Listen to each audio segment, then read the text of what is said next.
네, 시면상한가 2025년의 첫 방송 특이점으로 오늘도 문 열어보도록 하겠습니다. 자, 오늘 시장은 어땠는지 먼저 살펴보도록 할게요. 코스피는 결국에 2,400선을 뚫지는 못한 모습입니다. 그래도 낙폭을 많이 줄인 모습에 내일을 좀 기대하게끔 하는 모습이었고요. 코스닥은 오늘 1.24% 엄청나게 상승했고 이 안에서 상승한 종목 수도 오늘 압도적이었습니다. 그러다 보니 내일 시장 코스닥에서 특히 로봇 섹터는 얼만큼 더 달려갈 수 있을지에 대한 이야기 오늘 특이점에서 디테일하게 한번 나눠보도록 하겠습니다. 자, 오늘 함께할 매니저부터 소개하도록 하겠습니다. 2025년 첫 방송은 화목팀과 함께하도록 하겠습니다. 이가람 매니저, 조기준 매니저, 김홍태 매니저 나왔습니다. 어서 오세요. 안녕하세요. 네. 맨 끝자리 보니까 새해라서 그런지 멤버가 바뀌었나요? 처음 보는 분이 있는 것 같은데 김홍태 매니저님. 네. 안경을 벗으셨어요? 네. 네. 이유가 없습니까? 눈이 아파서. 눈이 네. 아파서? 이미지 변신을 좀 하기 위해서. 네. 눈이 아파서 이미지 네. 변신을 하기 위해서 진짜 이유가 뭡니까? 눈이 아파서. 예. 눈이 아파서. 겸사겸사. 오늘 시작부터 되게 오늘 예. 저에게 태클을 많이 거시네요. 새해에는 조금 더 다정다감한 방송을 하기 위해서 제가 이것저것 오늘 시도를 해보도록 하겠습니다. 알겠습니다. 훨씬 더 인물 사시고 카메라 빨리 훨씬 더 잘 받는다. 그런 생각이 듭니다. 자, 훈훈하게 시작 한번 해볼게요. 자, 먼저 이가람 매니저님. 네, 한 줄 평 들어봐야겠죠?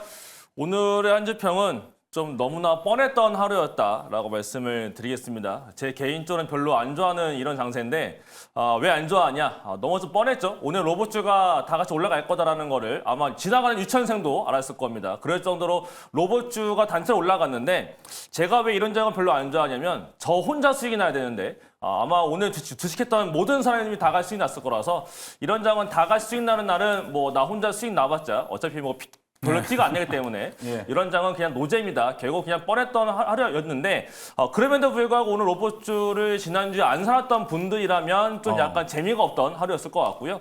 하지만 뭐 지금 워낙에 이슈가 컸던 로봇주의 시세였기 때문에 이 올해에 과연 진짜 트렌드가 로봇으로 갈 것이냐 그쵸. 이건 조금 더 지켜봐야 될 것 같지만 일단 연초에 좀 강했던 섹터, 강했던 테마가 상반기 내내 올라가는 경우가 생기는데 그게 또 로봇이 될지 다른 게 될지 조금 더 지켜봐야 되지 않나 라고 말씀을 드리겠습니다. 네, 알겠습니다. 자, 이어서 조기준 매니저님 한 줄 평 들어보도록 하겠습니다.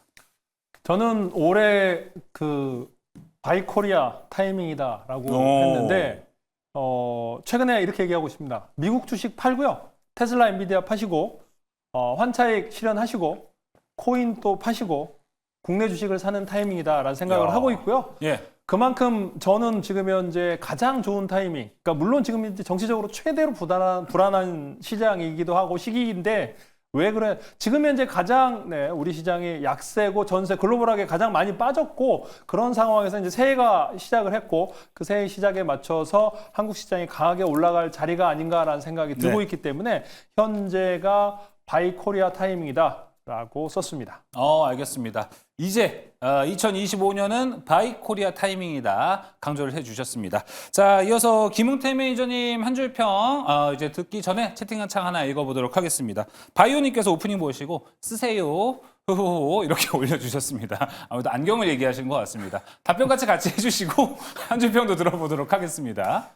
시작부터 쉬지 않고 오늘 저에게 태클을 거시는데 아까 그 마음의 상처를 입으셨나요, 저한테? 아까 그 한마디 때문에 마음의 상처를 얻으셨나요? 이건 또 저희 사전 미팅 때 이야기 때문에 저희가 시간이 된다면 또 풀어가도록 하겠고 저는 쿨하게 하는 겁니다. 네. 요즘 워낙에 신경 쓸 게 많다 보니까는 눈이 아파서 오늘 하루만 잠깐 좀 빼도록 하겠습니다. 보기 불편하시더라도 예. 오늘 잠시나마 좀 참으시면서 양해를 말씀드리면서 네. 오늘 시장 한 줄 평은요. 딱 오늘만 같아라 라고 말씀드리면 좋을 것 같습니다. 지수는 변동성은 없었지만은 그래도 오늘 코스닥 위주로서 시장이 좀 잘 올라오는 모습이었고요. 오늘 주도 섹터들은 물론 이제 로봇 테마들에 대한 움직임이 강했지만은 로봇주를 필두로 해서 AI 키워드에 맞춰서 그와 관련된 자율주행이라든지 전력이라든지 기타 우주항공 관련된 종목들 오늘 강한 흐름을 보여왔고 또 그동안에 눌러놨었던 반도체들도 이제 슬슬 살아나고 있는 시장이다 보니까는 이제는 시장에 조금 더 살아나는 분위기가 되지 않나. 역시 2024년도보다 25년도 시장이 훨씬 더 좋아질 거라고 좀 믿으면서 오늘 기분 좋게 하루를 마감했던 것 같습니다. 예, 알겠습니다. 댓글창에는 뭐 이제 김홍태 매니저 김선호 김선호 씨 닮았다라는 이야기도 있고 안경 벗으신 게 훨씬 좋다 이런 이야기도 올라오고 있습니다. 자, 그럼 아까 이제 조기준 매니저님 바이코리아 타이밍 얘기를 해주셨잖아요. 사실 어떤 근거, 무슨 이유에서 이렇게 강조를 해주시는 건지 좀 궁금합니다. 오늘 이제 전체적으로 봤을 때 한번 이거를 보여드리고 싶습니다. 그러니까 무역 수지가 실적으로 봤을 때 이제 12월 무역 수지도 좋았다라는 거죠. 그러니까 우리가 대한민국의 정치적으로 불안하지만 수출입 통계 한번 12월짜리를 보면은 12월도 지금 현재 그러니까 사상 최고치를 600억 불을 넘어섰어요. 그러니까 우리가 계엄이라는 12월 3일 계엄이라는 게 있었으면서 정치적으로도 불안했는데 무역 수출이 600억을 넘어서면서 60억 불 이상의 흑자가 났다는 거예요. 12월도. 그러면 가장 지금 현재 수출 실적이 가장 좋은 12월 달이고, 그래서 지금 현재 이제 1년 동안을 봤을 때 그 전부터 제가 이제 엑셀을 한번 보여드린다고 하면 네. 2023년 6월부터 무역 수지가 흑자가 나고 있습니다. 5월까지는 무역 수지가 적자였는데 6월부터 시작해서 무역 수지가 흑자가 나오고 있으면서 이렇게 흑자가 났고요. 그 다음에 이제 2024년까지 1년 내내 흑자가 났다라는 거죠. 그래서 이 둘을 합치면은 지금 현재 650억 불의 흑자가 났습니다. 그래서 650억 불의 1년 내내, 그러니까 19개월 정도 무역 수지가 흑자가 나오고 있는 상황이다라고 보시면 될 것 같아요. 그래서 그만큼 우리가 지금 현재 반도체라든지 그 외 조선이라든지 자동차 수출 실적이 그만큼 좋았기 때문에 실적이 이만큼 좋은데 지금 현재 우리나라 주가 지수는 가장 많이 하락했고 그 다음에 이제 PER이라든가 PBR 계산했을 때 저평가 구간에 들어섰다라는 거죠. 그래서 현재 이제 요것뿐만 아니라 제가 하나 더 말씀을 드리고 싶은 거는 예. 지금 현재 이제 2024년에 1월부터 외국인들이 팔고 사고를 한 걸 보면 8천억 정도를 매수를 했습니다. 이렇게 해서 최근에 7월부터 여기 보시면 이제 8천억인데 최근에 많이 팔았는데 7월부터 20조 넘게 팔았는데 1월부터 7월까지는 20조를 매수를 했어요. 대한민국 주식을 코스피를 매수했다가 7월부터 급격하게 팔았는데 이게 이제 28% 우리나라 외국인 보유 비율이 28%인데 32%까지 갔다 다시 28%까지 떨어졌다라는 거죠. 그러니까 팔 만큼 충분히 팔았다라고 보시면 될 것 같고요. 더 팔 물량은 많이 없다. 그러니까 추가적으로 이제 팔 수는 있지만은 다시 매수가 들어올 자리다라고 생각이 듭니다. 그러니까 2024년도에 최근에 엄청나게 많이 팔았는데 상반기에 매수했던 걸 매도를 했을 뿐이다라는 측면으로 보시면 될 것 같아요. 그래서 최근에 기타 법인 매수라든가 이제 개인도 충분히 팔았기 때문에 기관들이 조금 연기금이 많이 샀지만 연기금이 최근에 이제 1년 동안 4조 정도밖에 매수를 안 했습니다. 그래서 아직도 매수할 여력이 충분하고 개인도 한국 주식을 팔아서 외국 주식을 사고 있고 코인도 샀기 때문에 차익 실현해서 한국 주식을 다시 살 타이밍이지 않나라고 생각하고 있습니다. 네, 알겠습니다. 좀 수출입 지표가 오늘 이제 12월에 총 어떻게 됐는지가 나왔죠. 이걸 본다면은 뭐 지표는 계속 올라가고 있고 하지만 지수는 그렇게 좀 올라가 있지는 못한 상황. 이 괴리감이 있는 상태인 것 같은데 이거라면 이제 뭐 두리번 하시는 것 같으니까 뭐가 준비가 되어 있으신 것 같아요. 근데 원래 데이터 좀 더 보시지 않나요? 근데 이제 데이터가 안 나와서 한글 자료에서 아까 이제 월별 수출, 그러니까 초탈까지 해서 지금 현재 680억 불이 작년 한 해 이제 6,800억 불 이렇게 네. 뭐 수출 실적이라고 하는데 그 데이터가 지금 제가 못 가져와서 바로 하시면 되겠습니다. 네. 그래서 그 데이터를 제가 원래는 테스트로 되어 있는 데이터를 보시고 난 다음에 제가 좀 준비한 자료가 시각화된 자료인데 요거 제가 준비한 거 좀 먼저 보도록 하겠습니다.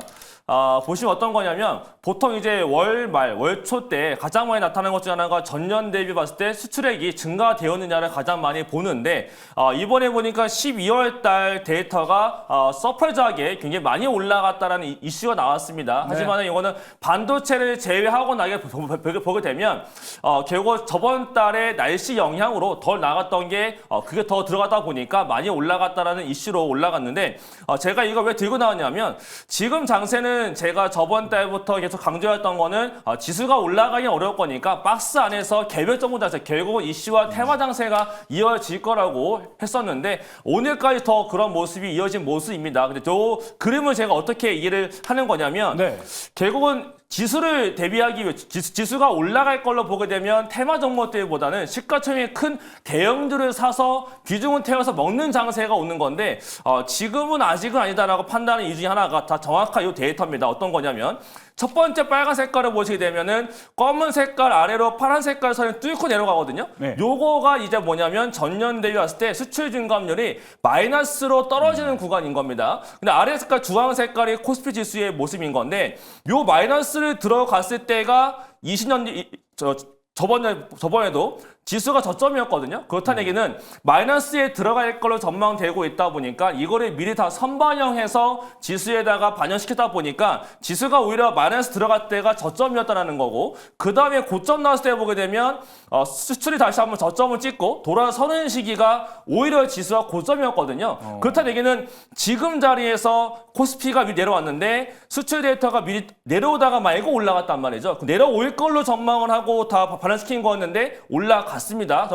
그래서 오늘 좀 따라가려 싶었더니 알고 봤더니 이제 아직은 좀 아닌 것 같다라는 평가가 나타났기 때문에 오늘 좀 못 따라간 게 아니었나라고 보고 있고 반대로 봤을 때 결국은 지난번처럼 오히려 전년 대비 수출 증감률이 오늘처럼 올라가는 게 아니고 반대로 마이너스권까지 떨어질 정도로 안 좋게 바뀌게 되면 오히려 그때가 저점이 한번 지수가 찍힐 수 있다는 과거 데이터인 거거든요. 저는 그래서 이번 시기에 만약이라도 지수가 내려가고 이번 달 데이터가 이제 10일 뒤에 나올 텐데 그때부터 해서 전년 대비로 봤을 때 수출 증감률이 플러스가 아니라 다시 마이너스권으로 떨어질 것 같다라는 전망치가 뜨게 되면 오히려 이제 이게 확인됐을 때 오히려 지수가 저점이 나올 가능성이 큰 거기 때문에 결국 상반기 안에 코스피는 저점이 나올 가능성이 매우 높지 않을까라고 생각을 하고 있고 네. 실제로 오늘 발표된 정부에서도 올해에 대한 증가율을 1.8%밖에 안 1.5%밖에 안 봅니다. 그럴 네. 정도로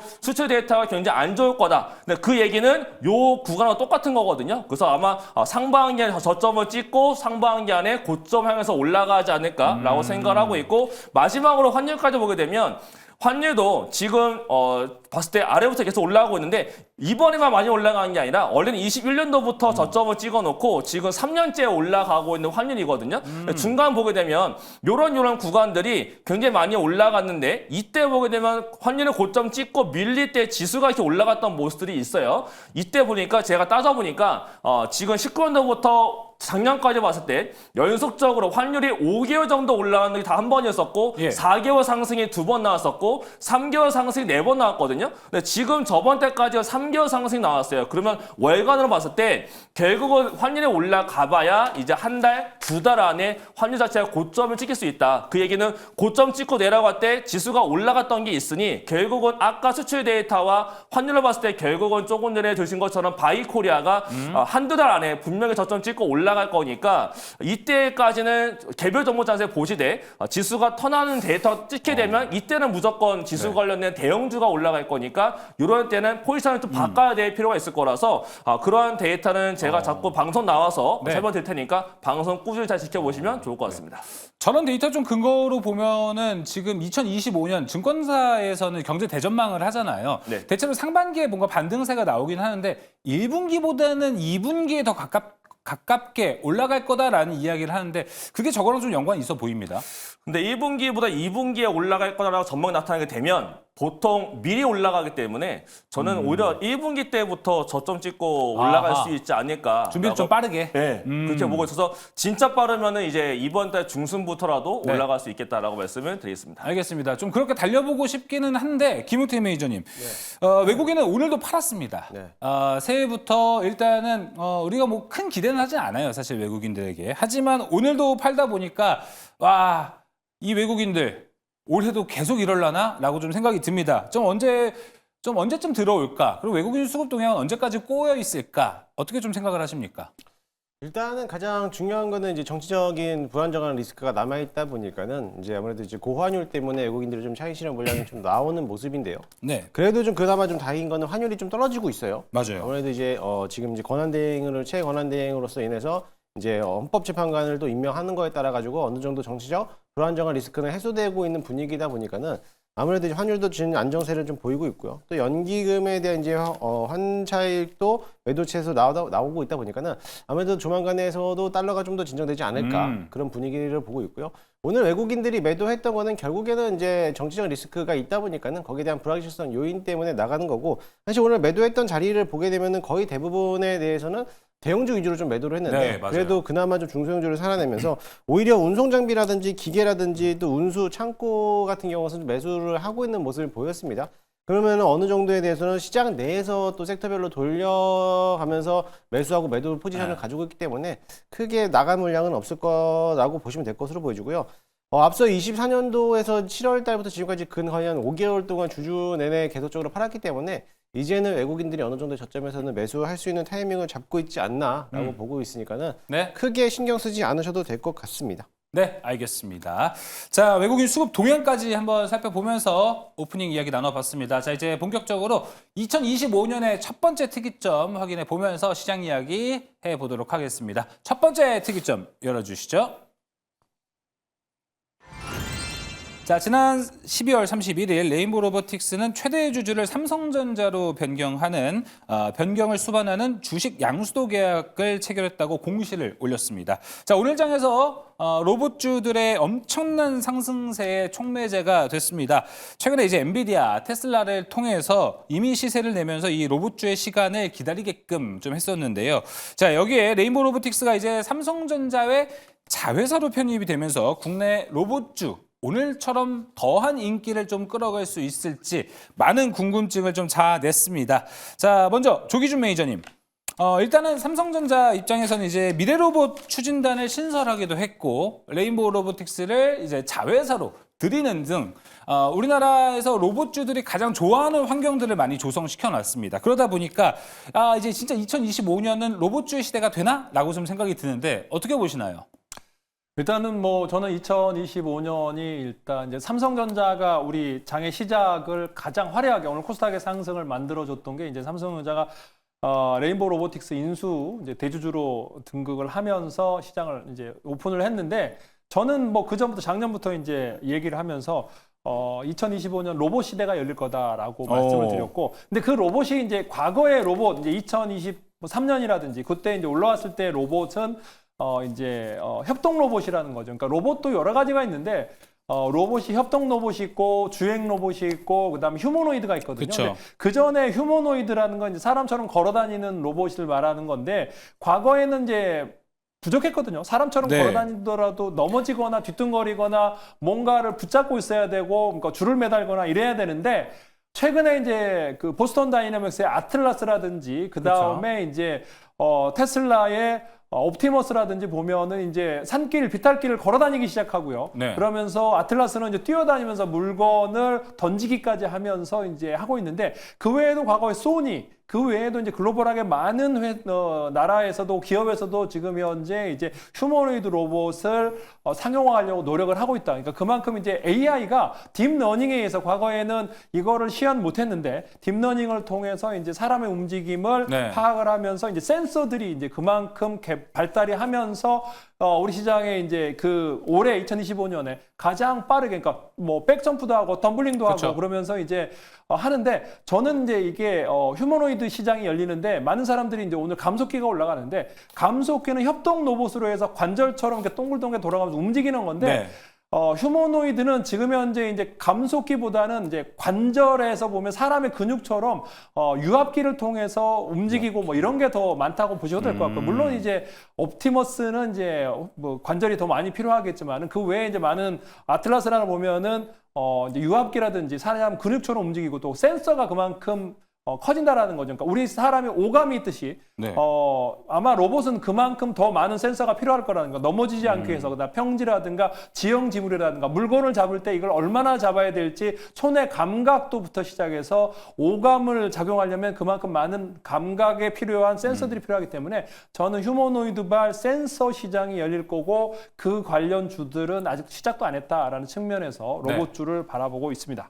예, 알겠습니다. 그럼 조기주 매니저님은 일단 2025년 로봇의 시대가 올 것이라고 얘기를 했습니다. 하지만 우리 시장에서 기존에 노출됐었던 2023년의 그 로봇주와는 좀 궤가 다르게 다른 그림으로 좀 전개가 될 것이다. 뭐 유압기나 센서, 휴머노이드와 좀 관련된 종목들을 지켜보자라고 이야기를 했습니다. 자, 그러면 이가람 매니저님은 여기 의견에 좀 동의를 하십니까? 이제 휴머노이드로 봐야 된다. 이 트렌드가 바뀌었다. 어떻게 생각하십니까? 그렇죠. 아무래도 테슬라만 보더라도 결국 휴머노이드로 가는 방향은 맞기 때문에 로봇은 휴머노이드가 앞으로 또 주도할 것 같고요. 네. 이번에 나타났던 젠슨왕의 주말 동안의 코멘트를 보더라도 결국은 물류 자동화 쪽이랑 휴머노이드를 로봇에서 좀 집중을 하려는 듯한 모습을 좀 잘 보여주고 있기 때문에 이번 CES 2025의 기조 연설 때 아마 로봇 관련된 코멘트가 한 번 더 나오지 않겠느냐 그런 기대감으로 오늘 로봇주가 한 번 더 올라간 게 있는 거라서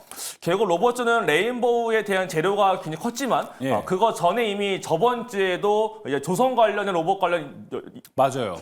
뉴스가 나왔었고 그 다음에 이제 젠슨왕과 그 다음에 TSMC, 테슬라까지 다 합동해서 로봇 관련 코멘트가 많았기 때문에 결국은 재료가 쌓이고 쌓여서 오늘 단체적으로 한번 좀 터진 게 아니었나라고 보고 있고 하지만 그들의 특징 중에 하나는 결국은 휴머노이드에 대해서 좀 집중을 하려는 듯한 모습이 있기 때문에 저 역시 마찬가지로 저도 또한 휴머노이드하고 그다음에 공장 쪽으로 봤을 때 결국은 공장에서 일감을 도와줄 수 있는 것들 결국은 물류 자동화 쪽이 생활 속에서 결국 들어가는 걸로 봤을 때 결국 작년도에 AI가 핫했다가 이제서야 우리 실생활에 들어오는 것처럼 로봇도 결국은 이제 또 이슈에 이어서 실제로 이제 사업체들이 기업체가 쓸 수 있는 로봇들이 나타나지 않을까라고 본다면 올해가 좀 로봇주들이 지금부터 더 올라갔다 내려올지라도 어쨌든 강세는 조금 더 당분간 이어질 것으로 보고 있습니다. 네, 알겠습니다. 이가람 매니저도 휴머노이드에 조금 더 집중해보자라고 이야기를 했습니다. 김은태 매니저님도 여기에 동의를 하시죠? 네. 네. 어쨌든 로봇의 끝은 휴머노이드가 그쵸. 끝이기 때문에 물론 이제 자동화 로봇도 있고 네. 물류 관련된 로봇도 있고 뭐 여러 가지 이제 전복된 로봇도 협동 로봇도 있겠지만은 결국 끝판왕이 되는 거는 인간과 얼마만큼 조화를 이루느냐에 따라서 다른 건데 그게 결국에는 이제 휴머노이드 로봇이 그냥 마지막으로 되지 않을까라고 보고 네. 있고요. 지금이 이제 레인보우 로보틱스를 시발점으로 해서 올라갈 때 이제 휴머노이드도 올라가겠지만은 그 외적으로서 뭐 어떻게 보면 협동 로봇이라든지 고관절 로봇들 관련된 종목들 또는 상업으로 추진하고 있는 로봇들도 역시나 마찬가지로 따라올 가능성도 있고요. 레인보우 로보틱스 같은 경우에는 삼성전자에 대한 지분 확보였잖아요. 네. 콜옵션 행사로 인해서 35%가 넘게 지분 확보했는데 사실 그 얘기는 작년 24년도 3월부터 나왔던 얘기였던 거거든요. 네. 콜옵션 행사로 해서 지분 14.7%를 59.98%까지 할 수 있겠다. 그러면서 임원진들에 대한 기획팀 임원들이 이제 경영권에 참여하는 것까지도 나왔을 때도 역시나 그때도 20만 원 넘어가면서 정점을 넘어가느냐 못 가느냐 그거에 대해서 왈가불가 나왔는데 결국에는 오늘 상한가를 들어가면서 21만 원을 넘어가는 모습을 봤습니다. 그러면서 오늘 두산 로보틱스라든지 엔젤 그쵸. 로보틱스 그러니까 대기업에서 참여하고 있는 LG라든지 뭐 여러 가지 기업들에 대한 움직임들도 이제 속출하고 있는 모습이다 보니까는 앞으로 그동안의 조정을 많이 받았던 로봇 섹터들이 이제는 상승장을 넘어서고 있는 모습이고요. 근데 휴머노이드가 이미 한번 출발했기 때문에 기존에 지난주에서 올라왔었던 네. 로봇주들 그러니까 그 물류라든지 물류라든지 협동 로봇들도 움직이고 있기 때문에 같이 보면 좋겠고 저는 아직까지도 계속적으로 이제 물론 완성품이 좋지만 네. 결국에는 저는 부품들이 이렇게 따라갈 수밖에 없다. 그쵸. 지난번에도 이제 하이젠 RNM을 이제 소개해드리면서 오늘 상한가 이제 왔잖아요. 네, 네. 액추에이터 관련된 기업들 아직까지도 꾸준하게 올라올 수 있다라기 때문에 앞서 이제 조기준 매니저님이 이제 25년도에서는 이제 로봇주들에 대한 시장이 올 거다라고 했는데 물론 저도 거기에 네. 동의한 의견이기 때문에 로봇주들은 조정받으면 매수해도 괜찮지 않을까. 네. 예를 들어서 지금에 대한 반도체가 작년에 그랬거든요. 그랬기 때문에 이 시점에 그랬기 때문에 이번 상반기에서는 로봇주들이라든지 아니면 우주항공이라든지 이런 섹터들에 대한 움직임들이 조금 더 먹을 자리가 많을 것 같다. 보시면 될 것 같습니다. 알겠습니다. 휴머노이드는 이제 세 분의 매니저가 모두 동의를 했고 하이젠 RNM 사실 지난주 이맘때 시간대 제가 김웅태 매니저 그때도 로봇주를 통해서 저희가 이 시간대 이야기를 했는데 하이젠 RNM을 제일 먼저 이야기를 해줬습니다. 오늘 상한가를 갔던 종목 오늘 또 김웅태 매니저는 로봇주에 어떤 종목을 강조해 줄지도 상당히 좀 투자 포인트가 될 것 같습니다. 자 그렇다면 레인보우 로보틱스 이야기로 좀 넘어가 보도록 할게요. 조기준 매니저님 레인보우 로보틱스가 오늘 상한가를 찍으면서 뭔가 지금까지 우리가 느껴왔던 거랑 분위기가 이제 좀 달라지겠다라는 느낌은 좀 있었거든요.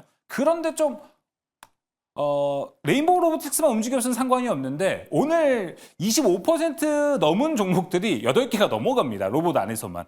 과하게 오른 것 아닌가? 이렇게 좀 생각도 드는데 여기에 대해서는 어떻게 생각하시나요? 저는 그러니까 뭐 여러 가지 관련해서 뭐 로봇이란 로봇은 다 올라왔는데 네. 이제 뭐 내일은 차별화되겠죠. 그러니까 오늘은 이제 레인보우는 또 상한가 잔량도 이렇게 많이 안 쌓였고 실제로 삼성이 이제 레인보우를 인수한 이유가 이제 휴머노이드 때문에 인수를 한 거거든요. 그래서 물론 LIG 넥스원도 그렇고 오늘 이제 상승했던 이유가 이제 그 고스트 로봇이라든가, 그러니까 최근에 이제 방산주도 그렇고 로봇을 투자했던 기업들이 이제 상황 많이 올라와 있는데 그 외에도 이제 뭐 그 부품을 납품하는 회사들도 굉장히 많이 올라왔습니다. 그래서 그런 종목들은 다시 이제 조정이 나올 거라고 생각을 하고 있고요. 감속기가 오늘 그러니까 SBB라든가 이제 올라왔는데 예. 실제적으로 레인보우라든지 이제 휴머노이드는 감속기가 많이 필요한 게 아니거든요. 그러니까 자세히 보시면 아틀라스라든가 뭐 이런 거 보면 감속기가 필요하긴 하지만은 그 우리가 이제 협동 로봇처럼 그렇게 감속기가 대놓고 많이 필요한 거 아니에요. 왜냐하면 많은 물건을 무겁게 들어야 되기 때문에 이제 필요하지만 휴머노이드 잘 보면 유압부터 시작해서 좀 다른 측면이 좀 있다라고 보시면 그러니까 하모닉 감속기라고 뭐 그런 쪽이었는데 지금 이제 그런 종목들이 다 한꺼번에 올라오고 근데 왜 그러냐면 그동안 오랫동안 쉬었기 때문에 이제 오늘 이제 시세 분출이 같이 나오지 그쵸? 않았을까라는 생각이 들고 있기 때문에 내일은 좀 차별화되지 않을까라는 생각을 해 보고 있습니다. 네, 알겠습니다. 내일은 좀 차별화된 종목으로 움직이지 않을까 이렇게 좀 생각이 듭니다. 그렇다면 매니저님들이 어떤 종목을 좀 갖고 왔는지 이야기를 들어보면서 차별화된 종목들은 무엇이 있는지 이야기를 하나씩 좀 들어보도록 하겠습니다. 이가람 매니저님, 네. 종목 한번 먼저 들어보고 싶습니다.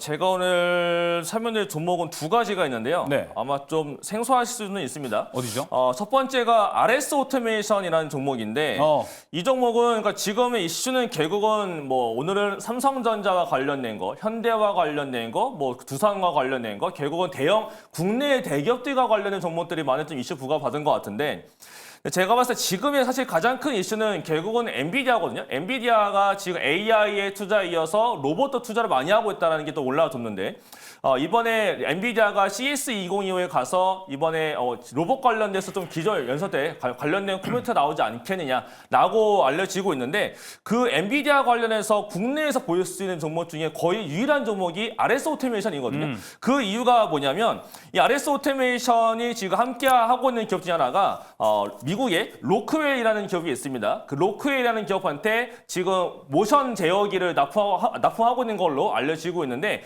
요 로크웰 기업 자체가 지금 미국 제조업 쪽에서 수혜를 받을 걸로 전망이 되고 있고 그다음에 로크웰 자체가 지금 엔비디아랑 산업용 AI 본격 도입한다는 것부터 해서 지금 로봇 관련해서 가장 크게 또 이슈화가 되고 있는 상태이기 때문에 이게 조금 더 이슈화 된다라고 하게 되면 결국은 RS 오토메이션이 굉장히 커질 수 있는 그런 단계로 갈 수 있다라는 측면에서 새롭게 RS 오토메이션 좀 관심 있게 보면 좋을 것 같고요. 또 하나가 또 이제 최근에 이슈 중 하나가 엔비디아에서 제슨트로라고 해서 로봇 전용의 컴퓨터를 만들겠다라고 했었는데 그 이전에 그 제슨 관련해서 유통 관련된 총판을 맞은 기업이 국내 좀 시총이 굉장히 작은 기업인데 MDS테크라는 기업이 있습니다. 이 기업도 이번에 만약에 CS2025에서 이 관련된 모멘텀을 받는다면 지금 주가가 완전 바닥에 있고 시가총액이 1,000억이 아직 안 되고 있는 기업인데 엔비디아 관련된 이슈가 붙는다면 MDS테크까지 올라갈 수가 있는 거니까 오늘은 국내 경험만 봤다면 다음 주 CS2025 앞두고서 엔비디아 이슈가 붙는다면 요 두 기업이 올라갈 수 있으니까 한번 더 새롭게 지켜보시면 좋을 것 같습니다. 엔비디아 이슈가 붙는다면 요 두 개, RS 오토메이션과 MDS 테크입니다. 이것도 아까 혹시 얘기해 주신 것처럼 휴머노이드와도 좀 묶일 수 있는 종목들인가요? 로크웰이 그제까지 갈 수 있는지는 모르겠는데 예. 이제 엔비디아랑 어쨌든 같이 협력하는 관계에 있다는 것 자체가 좀 이슈가 되기 때문에 네, 일단. 그 안에서만 이제 이슈거를 보시면 더 좋을 것 같습니다. 알겠습니다. 이슈 쪽에 집중한 종목들 잘 확인해 보시면 좋을 것 같고요. 이어서 김홍태 매니저님 궁금합니다. 지난주 이 시간대 하이젠 RNM을 가장 먼저 얘기해 줬기 때문에 네, 하이젠 RNM도 좋지만 이제 조금 더 다른 시각적으로 봤을 때 네. 다들 이제 휴머노이드 협동 로봇 다들 이제 좋게 보고 있잖아요. 근데 지금 너무나 떴기 때문에 이제 따라잡을 수가 없어서 그렇죠. 오히려 좀 후발주를 좀 안정감 있게 보려면은 의료용 재활 로봇도 보이지 않을까. 그래서 의료용 오늘 로봇. 제가 오전에도 소개해드렸던 기업이기도 한데 PNS 미케닉스라는 종목인데요. 예.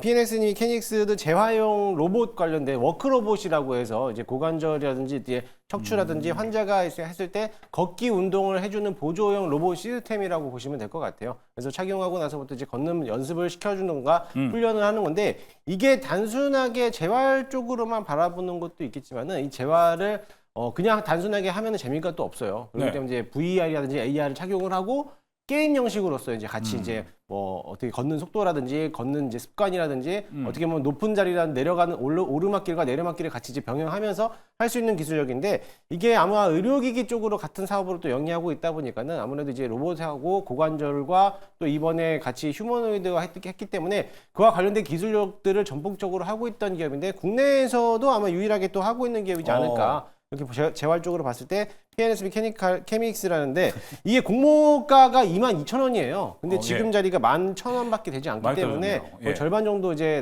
내려와서 저점에서부터 슬슬 올라와 주고 있는 모습이고 오늘도 역시나 장중에 한 14% 정도 올라오는 모습이었는데 마찬가지로 하이젠 RNN처럼 한번 네. 슈팅 자리 한번 보이지 않을까 기대를 좀 하고 있습니다. 자, PNS 미케닉스 그리고 하이젠 RNM 김용태 매니저님 로봇주들은 좀 발음하기가 어렵다라고 좀 생각이 듭니다. 자, 이어서 조기준 매니저님 앞서 이제 휴머노이드에 대한 강조를 엄청 해주셨고 유압기, 센서 여기와 관련된 종목을 보자, 집중해 보자라고 얘기하셨는데 종목도 거기가 좀 겹쳐지나요?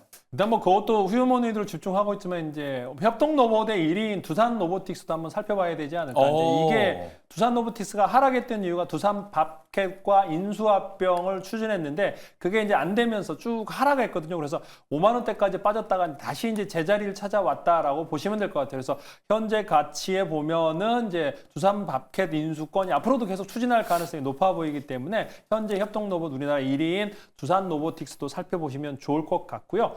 그 다음에 이제 로봇을 협동 로봇을 만들면 이걸 실제로 이제 공장에다가 자동화를 해야 되거든요. 그래서 그 자동화를 이루고 있는 회사가 시메스거든요. 그러니까 시메스가 지금 공모가 3만 원에 공모를 했는데 지금 현재 바닥권에서 치고 올라가고 있는데 여기가 쿠팡, GS 리테일이라든지 롯데라든지 LG에너지 2차 전지 공장에서 대부분 사용하고 있는데 시메스가 지금 현재도 보면 공모가 3만 원 밑에서 거래되고 있는데 중요한 거는 이 회사가 그만큼 그러니까 정형화된 움직임이 아니고 그러니까 협동 로봇이라든가 이런 걸 봤을 때 똑같은 움직임이 아니고 새로운 물체를 줬을 때 이거를 어떤 거를 판단을 해서 이거를 이제 물류로 실행을 할 수 있는 그런 프로그램을 하고 있는 회사라고 보시면 될 것 같아요. 그래서 협동 로봇을 만들어 실제로 공장 가동까지 이르게 만드는 회사가 시메스고 GS 리테일과 쿠팡이 지분을 갖고 있고 SK텔레콤이 6.7% 지분을 보유하고 있다. 1년 동안 보유를 하는 걸로 해서 보유주가 지금부터 이제 내일 올해 말까지 가지고 간다라고 보시면 될 것 같아요. 그래서 시메스의 상승세도 좋을 것 같고요. 네. 마지막으로 이제 센서를 제가 말씀드리는데 맞아요. 이제 그 종목이 이제 SOS 랩이거든요. 자율주행이 되는 그러니까 자율주행인데 이게 그 라이다가 이제 고정형으로 해서 보스턴 다이내믹 여기에 이제 모베드라고 현대차에다가 지금 현재 자율주행 로봇에 한 대당 2개씩 그러니까 납품을 한다고 하는데 보스턴 다이나믹스도 현대 계열이거든 지분을 갖고 있기 때문에 대주주이기 때문에 거기에도 지금 현재 납품 논의를 한다라는 증권사 보고서가 있습니다. 그래서 그런 것 때문에 보스턴 다이나믹스뿐만 아니라 로봇 그다음에 드론, 그다음에 자율주행 제외하고도 관제, 그러니까 김해공항이라든지 여수공항에 자율 주차 관련했을 때, 그러니까 실외에서, 그러니까 햇빛 때문에 실외에서는 카메라라든가 센서가 이제 작용을 한다는데 라이다가 이제 지금 현재 수주를 했고요. 나머지 12개 공항에다가 수주가 지금 진행 중이라고 하거든요. 그래서 관제와 더불어 자율주행과 로봇에 적용되고 있는 SOS랩. 이게 지금 이제 공모가 11,500원 넘어서서 기관들이 굉장히 열심히 삽니다. 연기금부터 시작해서 기관 매수가 꾸준히 들어오고 있기 때문에 저는 외국인도 다시 매수가 들어오고 있는 상황이기 때문에 추가 상승, 그러니까 이평선을 끌고 올라가고 있는데 제가 추천하고 나서 한 150% 올라왔는데 더 갈 것 같습니다. 얼마까지 갈지는 잘 모르겠는데 생각보다 많이 가지 않을까라는 생각을 해보고 있습니다. 알겠습니다. 두산 로보틱스, 시메스, SOS랩까지 이야기를 들어봤습니다. 근데 여기서 한 번 더 매니저님들하고 붙여서 이야기를 해보고 싶은 게 두산 로보틱스가 나왔어요. 그러다 보니까 지금 만약에 로봇주 산다면 두산 살까 삼성이 된 레인보우 로보틱스를 살까 고민하시는 분들 많을 것 같거든요. 매니저님들 각각 생각은 어떤지 되게 궁금합니다. 먼저 김용태 매니저님은 레인보우가 낫습니까? 두산이 낫습니까? 현재 입장에서는? 어려워요. 네, 어렵습니다. 그 정도 둘 다 좋다는 말씀이신 거예요? 둘 다 안 좋다. 아, 가격이 너무 높습니다. 아하. 그래서 가격이 너무 높기 네, 때문에. 따라가기가 쉽지 않고 지금 뭐 보유자분들 영역인데 그나마 좀 접근하려면 두산 로보틱스가 낫지 않을까. 레인보우 로보틱스는 너무나 올라왔기 때문에 이제 따라잡기는 너무 어려울 것 같고. 그러니까 실질적으로 객관적으로 본 거예요. 네. 기술력으로 본다면 역시나 삼성전자가 월등하게 또 이제 그쵸. 휴머노이드 쪽으로 봤을 때 레인보우가 훨씬 더 많이 가겠지만은 이제 따라가기 위해서는 오히려 두산 로보틱스가 조금 더 따라가는 쪽, 안전한 쪽. 네, 네, 어차피 알겠습니다. 차트는 동일하게 움직이기 때문에 네, 그렇게 알겠습니다. 바라보시면 좋을 것 같습니다. 예. 조기준 매니저는 당연히 두산이실 것 같고 이가람 매니저님은요? 저는 둘 다 안 살 것 같은데요. 아, 확실히 지금 가격대에 많이 올라와 있기 때문에 지금은 좀 부담스러운 구간에 있는 두 종목인 것을 확인해 보면 좋을 것 같습니다. 조기준 매니저님 추가적으로 여기 현대까지 붙이면 어떻게 보세요? 그 현대. 얘기를 하려고 했는데 저는 현대 글로비스를 사야 된다 생각을 합니다. 그러니까 거기 보스턴 다니면서 저도 모르는 이가람 매니저가 지분이 있다고 하는데 몇 프로 있는지는 잘 뭐 나중에 제가 끝나고 한번 파악을 해볼 텐데요. 보스턴 다이내믹스 관련했을 때 이제 지금 현재 가장 사람다운, 그러니까 뛰어다니고 덤블링을 하고 휴머노이드가 뒤뚱도로, 그러니까 이제 옵티머스가 뒤뚱뒤뚱 건다면 그 아틀라스는 뛰어다니거든요. 그래서 현대 글로비스를 사야 되지 않을까. 거기다 모비스라든가 현대 85%의 지분을 가지고 있다 합니다. 네. 그래서 제 생각에는 현대글로비스가 가장 유망해 보이지 않나 저는 생각을 하고 있고, 아까 이제 뭐 센서뿐만 아니라 글로비스가 시장에서 오늘 이제 수주권 6조 넘어가는 뭐 수주권 때문에 올랐는데 알려지지 않는 로봇 관련 보스턴 다이내믹스 지분이 있다라는 거, 그 관련했을 때 보면 지금 현재 가치가 충분히 더 올라갈 수 있는 여력이 있어 보이기 때문에 네. 조정 시 가장 1순위는 저는 현대글로비스로 보고 있습니다. 알겠습니다. 조정실 1순위. 근데 현대 쪽까지 본다면 보스턴 다이나믹 말고 네. 지금 현대 그룹사, 그러니까 현대 차 그룹이 아니고 옛날 그 범현대가 있거든요. 그래서 지금 kit바이님께서 채팅창에 HD 현대를 사야 되지 않나요?라도 올려주셨거든요. 현대로보틱스도 있는데 저는 시청 무거운 거 말고 쬐깐한 거 보신다면 현대 엘리베이터 안에 자회사가 있어요. 아, 그게 로봇이 돼요? 현정은 오, 회장에 예. 있는 현대 엘리베이터, 옛날 현대 상선인데 예. 그 현대가의 현대 무베스라고 또 있습니다. 맞아요. 그러면 아마 그 대기업들 하나 한 바퀴 돌게 되면 현대모비스는 자사주를 또 되게 세게 사고 있는 구간이고, 현대모비스가 지금 현대 엘리베이에 약간 캐시를 좀 주기 위한 모습을 좀 나타낼 수가 있거든요. 나중에 그렇게 되면 현대모비스가 좀 새로운 모멘텀을 갖다 붙일 수 있다라고 좀 같이 보시면 좋을 것 같습니다. 알겠습니다. 현대 엘리베이 무벡스까지도 함께 살펴보시면 좋을 것 같습니다. 자, 첫 번째 특이점 여기서 정리하고 두 번째 특이점으로 넘어갑니다. 두 번째 특이점 열어주시죠. 자, 그리고 오늘 방산도 상당히 강했습니다. 정부에서 이제 신수출 사업 육성 소식에 몇 개의 종목들은 좀 급등하는 모습을 보여주면서 그래, 방산이 원래 우리나라에서 상당히 강한 섹터였지라고들 생각을 많이 하셨을 것 같습니다. 자, 그럼 김용태 매니저님, 지금 방산주 같은 경우엔 워낙 1년 내내 좋다가 연말에 좀 이제 계엄이라든지 탄핵이라든지 이런 이슈들이 하나둘씩 생겨나다 보니까 달려가다가 좀 멈췄습니다. 근데 오늘의 이 상승 흐름은 이제 그 악재를 다 씻었다고 보시나요?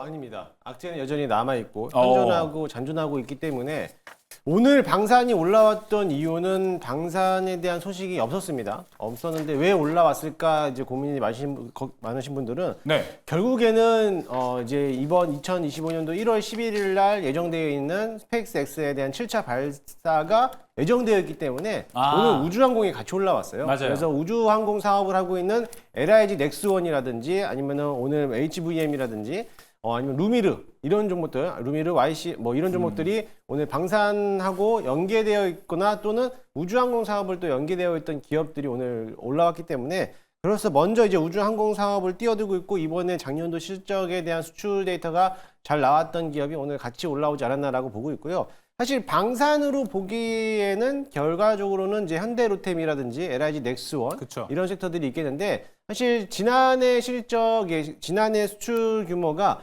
예상치 목표치보다도 안 나왔던 얘기가 있어요. 네. 그렇기 때문에 조금 부진했던 거 아닌가라고 보는데, 아무래도 이제 12.3 사태로 인해서 약간 좀 지지부진하지 않을까. 근데 아직까지도 그런 불확실성한 리스크는 잔존해하고 있는데, 이게 강력하게 뚫어주기 위해서는 저는 우리나라 정부에서 추진하는 것보다 트럼프 당선인이 이제 취임하고 나서부터 네. 그때부터 이제 방산에 대한 움직임이 뚜렷하게 나타나지 않을까. 오. 왜냐하면은 그때 되면은 이제 재건에 대한 움직임들이 다시 한번 눈에 보일 건데 네. 그렇게 되면은 그때부터 유럽에 대한 국가들이 아무래도 발빠르게 방산에 대한 시스템을 구축하기 위해서 이제 여러 가지 이제 방안을 할 거라는 기대를 갖고 있거든요. 네. 근데 그 전까지에 대해서 방안을 못하는 이유는 아직까지 이제 대통령에 대한 부재랑 이런 것도 있다 보니까는 쉽게 국내로 이제 수입을 할 수 없는 그런 구조다 보니까는 아직은 리스크는 불안정한 리스크는 잔존하고 있어요. 그렇기 때문에 방산에 대한 수출 데이터로 보기에는 조금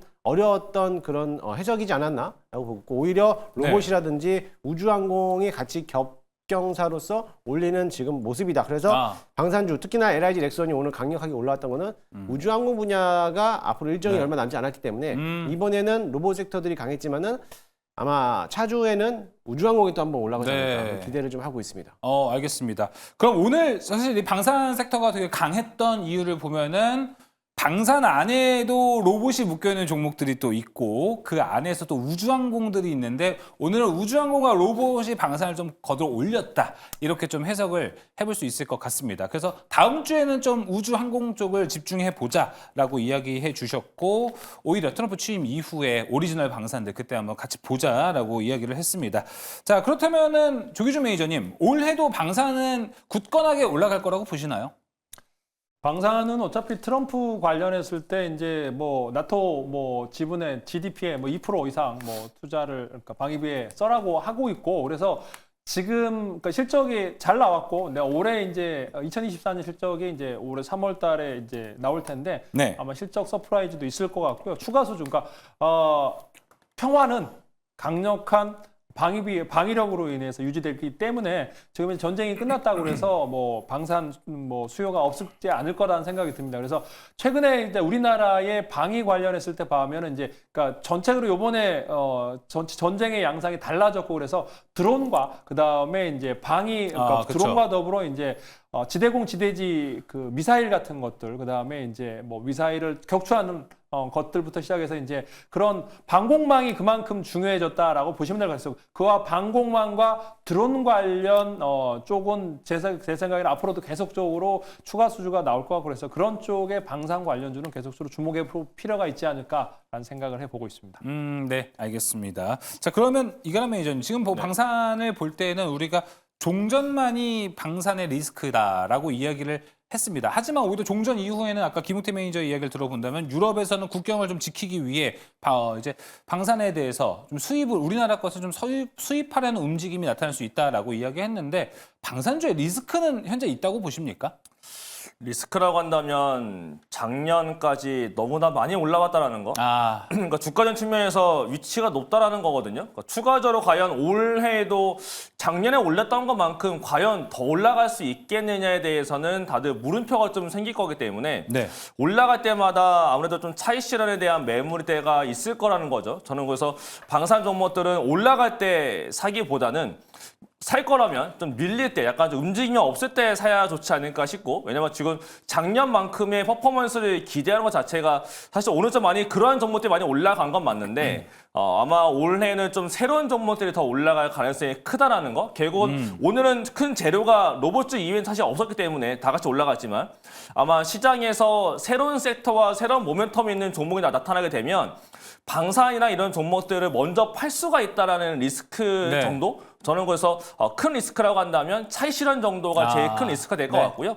사실 그걸 제외하고 난다고 보게 되면 사실 뭐 지금 어느 시황상 봤을 때도 방산 쪽에 대해서는 리스크는 그닥 보이지 않는다. 하지만 가장 큰 리스크는 아무래도 가장 큰 차익 실현에 대해서는 좀 조심해야 될 필요가 있겠다라고 말씀을 드리겠습니다. 알겠습니다. 워낙에 많이 올랐다 보니까 차익 실현 매물이 나온다고 해도 이상하지 않을 그림이다라고 해석을 해볼 수 있을 것 같습니다.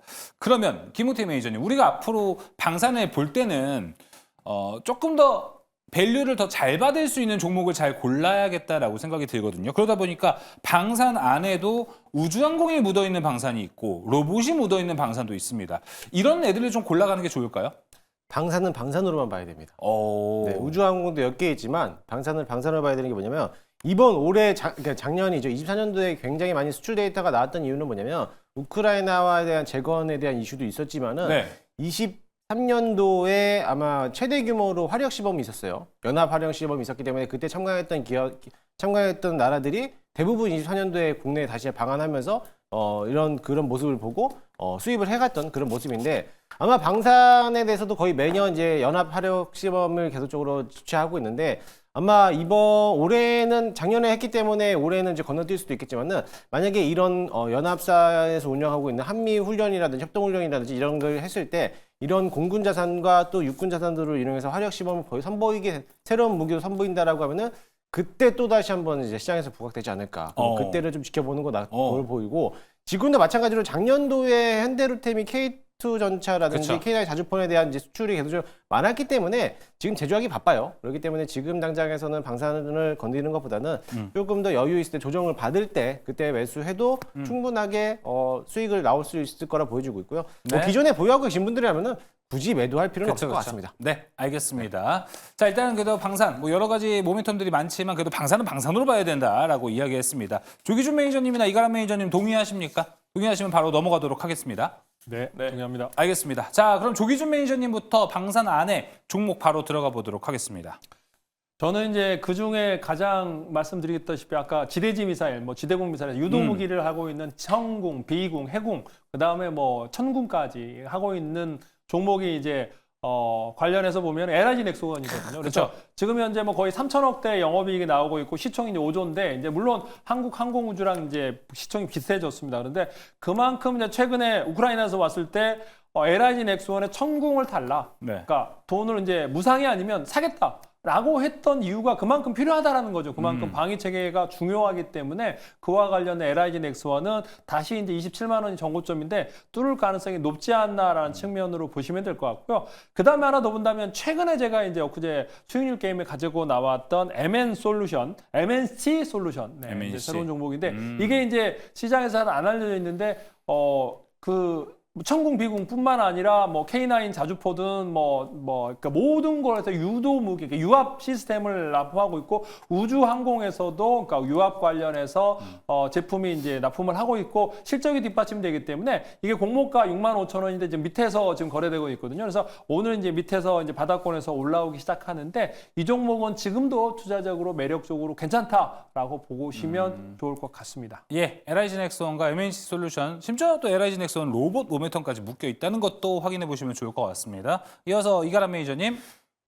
지금 종목 적혀 있는 거 보니까 종목이 좀 겹치는 게 있어서 그 LNS는 저는 좀 빼고요. 저는 다른 거 좀 말씀드리겠습니다. 일단은 STS 엔진은 그대로 가고요. STS 엔진 자체는 이제 K9 자주포에 들어가는 엔진의 국산화인데 결국 방산에서의 새로운 모멘텀이 붙는다라고 한다면은 방산에서의 국산화 부품 조절이 다시 한 번 더 올라갈 수 있다는 관점에서 본다면 STS 엔진 자체는 K9 자주포에 들어가는 디젤 엔진을 국산화하고 있는 상태가 있기 때문에 여기에서의 매출이 올라갈 수가 있다라고 볼 수가 있겠고 또 다른 하나는 SNT 다이내미스라는 종목이 있습니다. SNT 다이내미스라는 종목은 K2 전차에 들어가는 변속기를 국산한 기업이기 때문에 K2 전차가 이제부터 나가게 되면 수출할 때마다 이제 SNT 다이내미스의 매출액과 영업이익이 올라갈 수 있다는 모멘텀이 붙어 있는 거라서 결국은 이제 해외 거를 쓰지 않고 국산화를 쓴다라는 모멘텀이 있기 때문에 방산주가 올라갈 때는 이 두 종목 국산화로서 보시면 될 것 같습니다. 네, STX 엔진, SNT 다이내믹스까지 확인해 보시면 좋을 것 같습니다. 김호태 매니저님 종목 들어보겠습니다.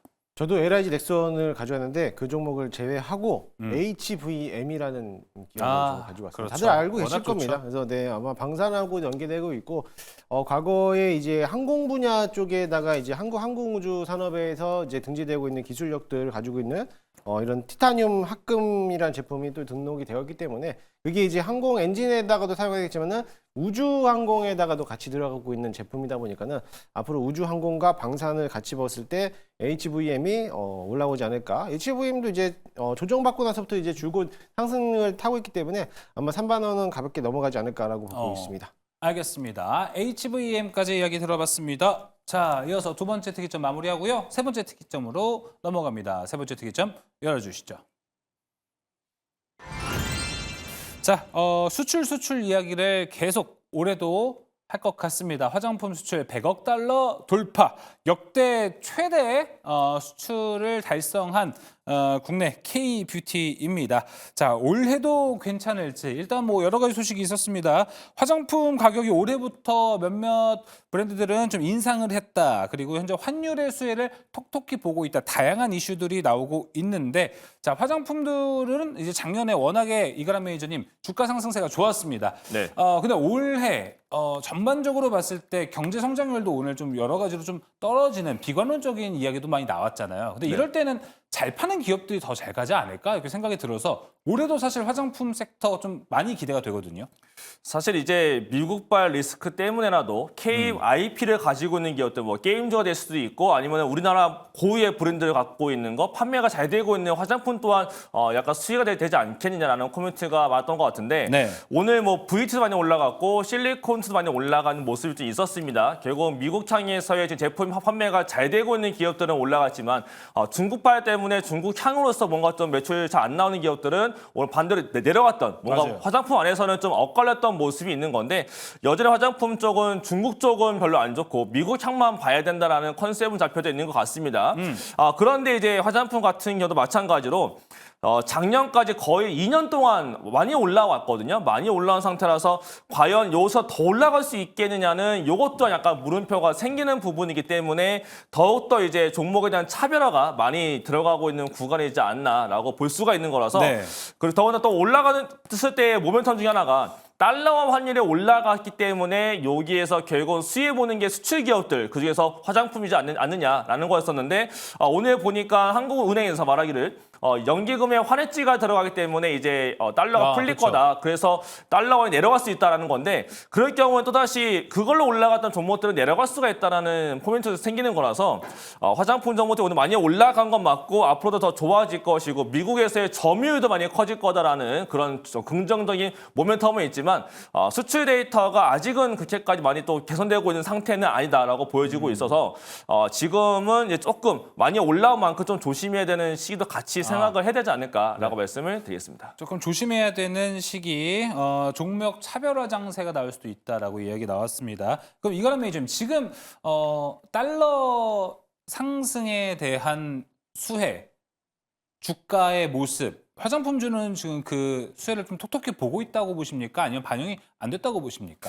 뭐 일단은 화장품 관련해서 VT나 뭐 실리콘투와 같은 대표적인 제품 잘 팔리고 있고 네. 그다음에 미국 쪽에 수혜 보고 있다라는 종목들은 사실 반등세가 좀 많이 나타나주고 있거든요. 그다음에 굉장히 작은 종목이 뭐 제닉이라는 종목 자체도 많이 올라가 주고 있어서 실제로 판매가 잘 되고 있고 뭐 앞으로 실적에 대한 기대가 있는 종목들은 올라가고 있는 건 맞습니다만 사실 달러가 과연 얼만큼의 영업이익에 대해서 수혜를 볼 수 있을까? 여기에 대해서 좀 물음표가 생길 수가 있을 것 같고 그다음에 지금 보통 기업들마다 수출 기업들은 환해지를 많이 하고 있는데 화장품 기업도 아직 그런 모습까지는 안 보이긴 합니다만 혹시나마 환 쪽에서 뭔가 피해보는 기업이 나타나게 되면 여기서 뭔가 좀 확인해야 될 게 좀 필요할 거기 때문에 그거는 기업마다 좀 소통을 통해서 확인을 해야 될 필요가 있을 것 같고요. 예. 또 하나가 또 미국에서 관세 부과하는 거 아니냐라는 리스크도 또 그렇죠. 다시 한 번 더 부각이 되고 있는 것 같은데 지금 화장품 담당 증권사의 코멘트를 보게 되면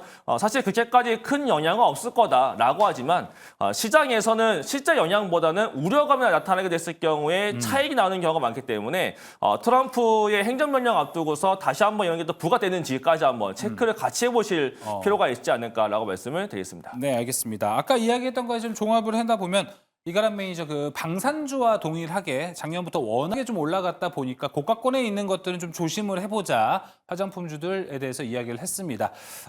여기에 대해서 조심하자. 이건 반대로 아니 조심할 필요 없다. 더 달려간다 화장품 생각하시는 분 있으신가요?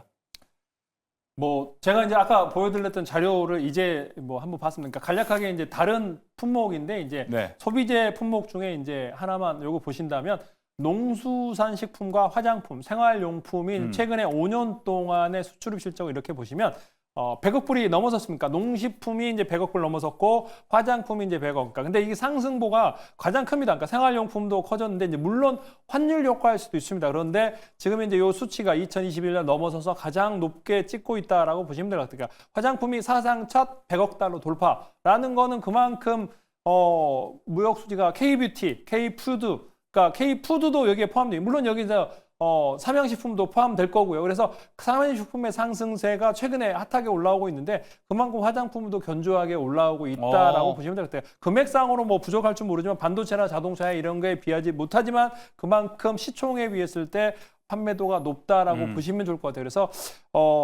종목별로 조금 이제 상승세가 좀 다를 거고 실적이 좀 플러스 나는 거니까 실적이 적자 나는 기업이 많이 올라가긴 합니다. 그런데 그런 종목을 제외하고 실적이 좋은 기업들은 추가 상승 여력도 있어 보인다라고 말씀드리겠습니다. 네, 확실히 화장품 섹터 안에서도 종목별로 잘 골라가는 게 중요할 것 같습니다. 그렇기 때문에 종목 압축 중요할 것 같은데요. 김우태 매니저님, 화장품 섹터 본다면 어떤 종목이 현재로서는 괜찮아 보이시나요?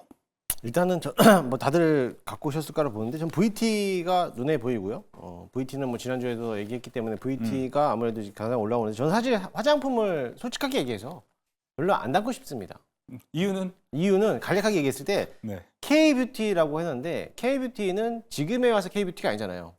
코로나 이전부터 K뷰티가 있었어요. 그쵸. 네, 그렇기 때문에 지금에 와서 K뷰티라고 논하기에는 주가가 많이 올라왔기 때문에 그걸 이제부터 K뷰티가 나온다고 하는데 지금이야 K푸드는 이제 음식료쯤이 워낙에 또 이제 활성화가 되고 있고 수출이 나오다 보니까 이제 K뷰티라고 하셨는데 K팝 나왔던 지 오래전이죠. 근데 또 한 번 또 나오면 이제는 또 K팝이 열광이다라고 또 한 번 또 나올 거고.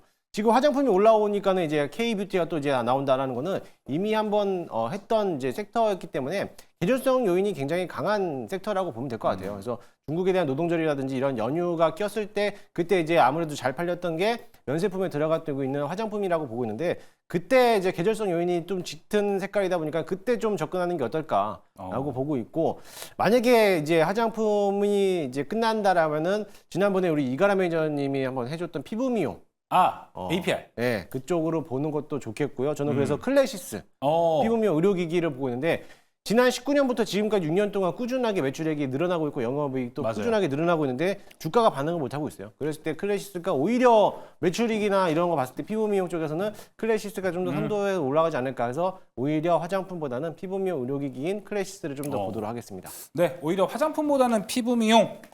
그렇기 때문에 클래시스, VT까지 이야기를 해봤습니다. 이가람 매니저님 종목부터 한번 들어볼까요?